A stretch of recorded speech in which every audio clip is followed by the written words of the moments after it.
Father's Day by Ian Dudley. She always visits her father on the day she died. She knows he cannot see or hear her, but she comes anyway. And though he never acknowledges her, she can tell by the way he shakes his head that he is troubled by her ghost.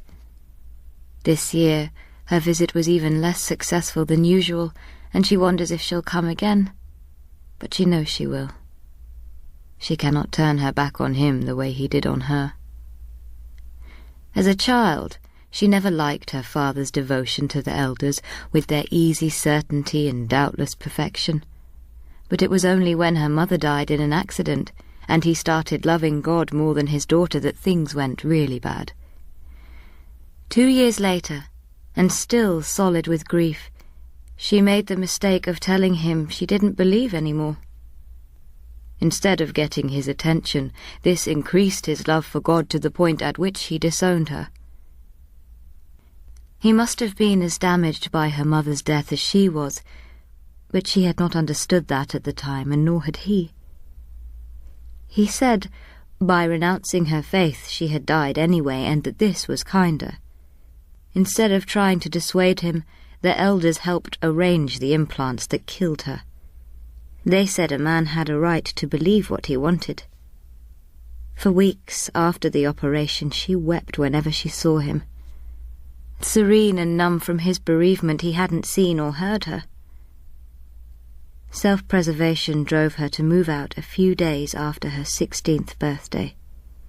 She swore she would never go back, but that was easier to say than do.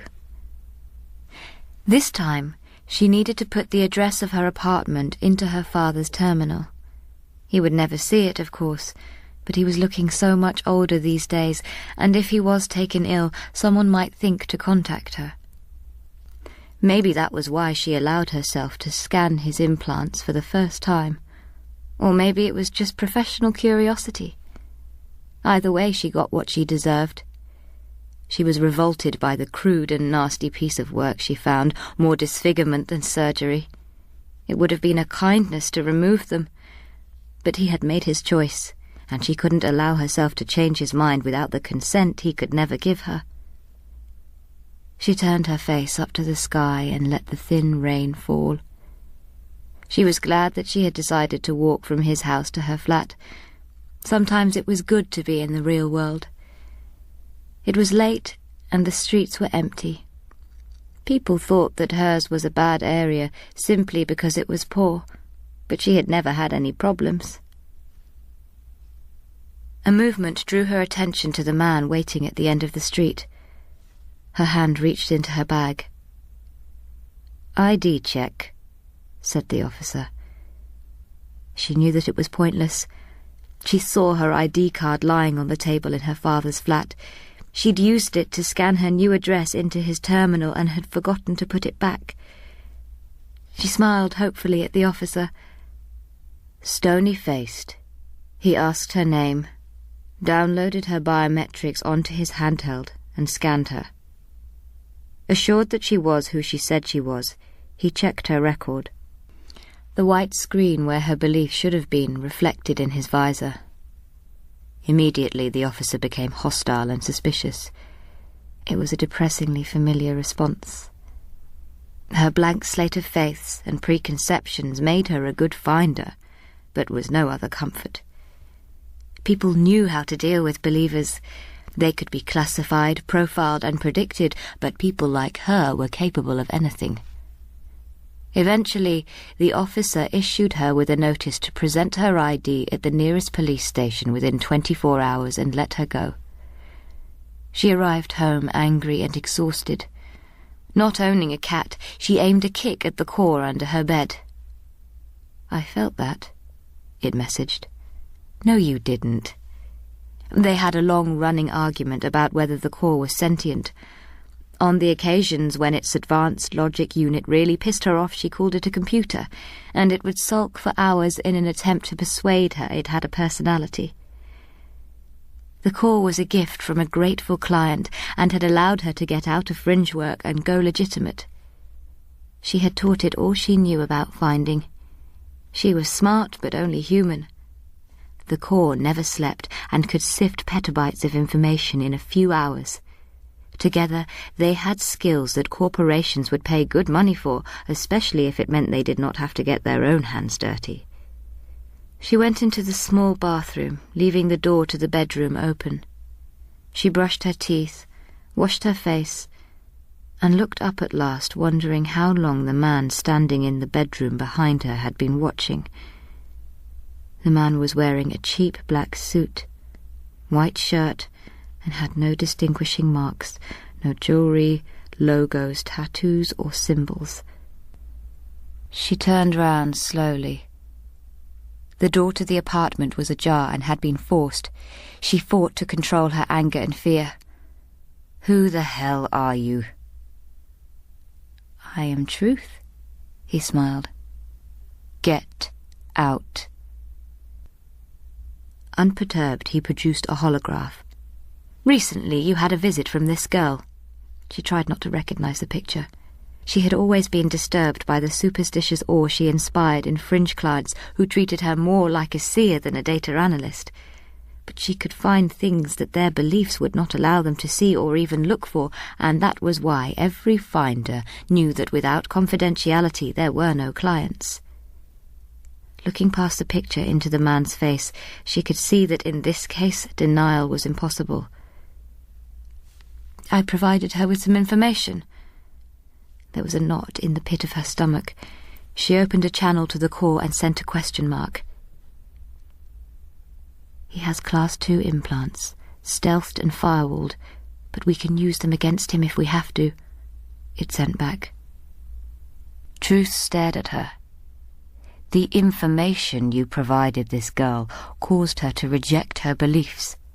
As a finder, this means nothing to you. You have no beliefs. But she will go to hell. Can you imagine that?" It was more of a threat than a question. "She made her own choices." "She was a child." The finder blushed. The girl had got her name from an old fringe client and had arrived at her door desperate and sad. She had the same questions and doubts as many kids of her age, but in her case there was no one she could talk to, certainly not her parents. Which was why she'd been foolish enough to ignore the fact that the girl lied about her age, and it was illegal even to speak to her. Truth reached inside his jacket and withdrew a piece of dull grey ceramic shaped like a leaf and held it towards her. It was too purely functional to be called a knife. It was simply a blade, a perfect cutting edge. "The girl has rich parents," messaged the core. "Rich and angry." Truth looked into her eyes. "You think you are going to die, but you won't. You will suffer eternally for what you have done." She thought about locking herself in the bathroom, but he would catch her long before she was safe. She could stand and fight, but she knew how that would end. And she could try to subvert his implants like the core said, but even if that were possible, it would be a finite amount of time before they could take control. He would know as soon as they made a move, and she would be dead before they could do a thing. So instead, she waited to be killed. The apartment door swung open. "Showtime," messaged the core. Truth heard the noise behind him and hesitated. The shock on her face made him glance over his shoulder. In the doorway stood a middle-aged man dripping wet with rain. In his right hand was an ID card he kept glancing at as if he could not remember or believe what he read. The man looked into Truth's face and then peered round him into the empty room. He looked down at the card and back at Truth and shook his head. For Truth, the madman was an inconvenient loose end to be tidied away as quickly and efficiently as possible. He stepped towards the man, smiling, the leaf knife hidden in the back of his hand. She was 0.78 seconds into a core-facilitated infiltration of Truth's implants when she realized she had not quite thought things through. Truth was going to kill her father while she watched, unable to move or speak, immersed in his killer's mind. She panicked, and Truth sensed her presence. He turned instantly. He could kill the man any time, but the girl and the machine in his head were a real threat. He stepped back towards her, his blade level with her heart.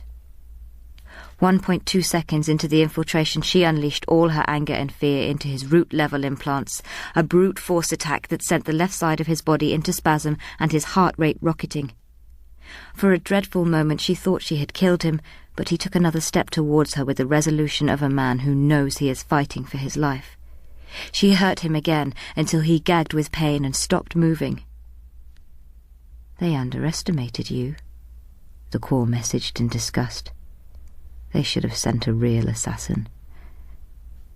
The euphoria of finding herself alive quickly faded.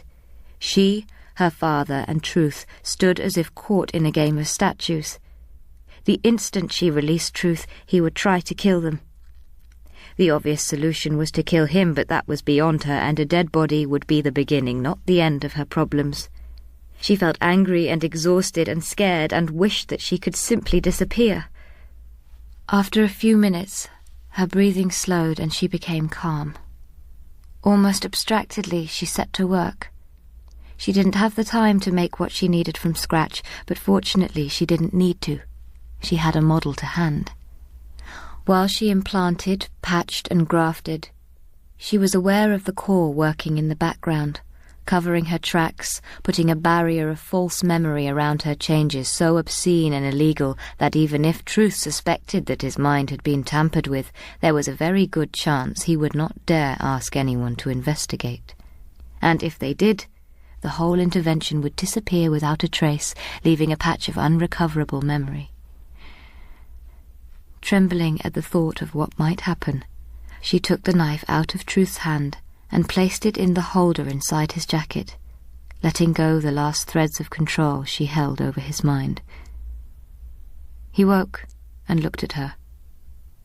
He moved his head from side to side as if there was something at the edge of his vision that disappeared when looked at head-on.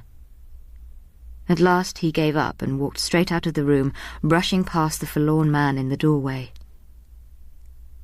She looked at her father, and for the first time in 7 years, he looked back.